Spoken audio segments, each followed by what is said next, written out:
Have you ever noticed that when native speakers tell stories, they don't just use basic English? They use special expressions that make their stories flow perfectly and keep people listening. Today, I'm going to teach you exactly 7 of those expressions so you can tell stories like a native speaker. Welcome back to Daily English Edge. In this lesson, you're going to learn 7 native English expressions that professional storytellers, friends, and natives use all the time when they share stories. By the end of this video, you'll sound more natural, more fluent, and way more confident when you're telling stories in English. Let's jump in. The first expression is, "So there I was." Native speakers love this phrase because it immediately sets the scene and grabs attention.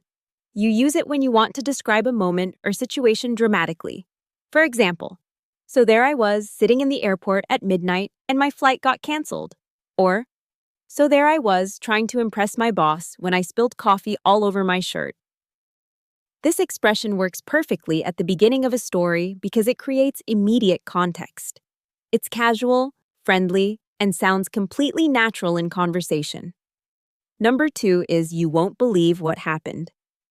This is the ultimate hook expression. Use it when you want to make your listener curious and excited about your story. Say this at the beginning, and they'll want to hear everything. Example: "You won't believe what happened when I went to the grocery store yesterday."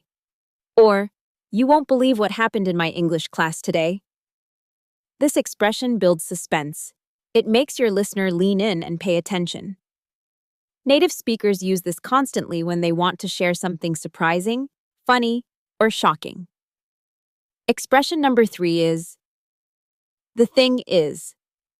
This is a storytelling connector that native speakers use to add important details or context to their story.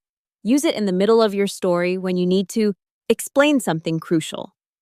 For example, "I was planning to arrive on time, but the thing is, my car broke down." Or, "Everyone thought I was wrong, but the thing is, I had the evidence." This expression smoothly transitions your story and helps your listener understand why something happened or why it matters. It sounds very natural and conversational. Expression 4 is, "Anyway, to make a long story short." This is perfect when you're telling a detailed story but you want to skip to the ending.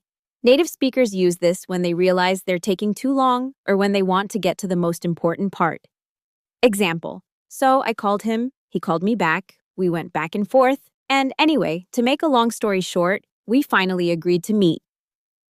Or, "I studied for weeks, took the exam twice, got rejected the first time, and anyway, to make a long story short, I finally passed." This expression is polite and shows respect for your listener's time. Number 5 is, "and get this." Use this expression when you're about to share the most surprising, funny, or shocking part of your story. It gets people excited and makes them focus on what comes next. Example: "He apologized to me, promised he'd change, and get this, he did the exact same thing again a week later." Or, "I applied to 5 companies, got rejected from all of them, and get this, the 6th company offered me the job of my dreams." Native speakers use "and get this" to create drama and excitement in their storytelling. Expression 6 is, "before I knew it." This phrase shows that something happened very quickly or unexpectedly. Use it when you want to describe rapid change or when things moved faster than you expected.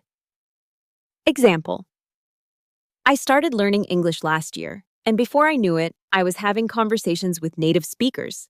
Or, "En wanti. We started talking at the party, and before I knew it, we'd been talking for 3 hours." This expression is excellent for creating pacing in your story and showing how fast events unfolded.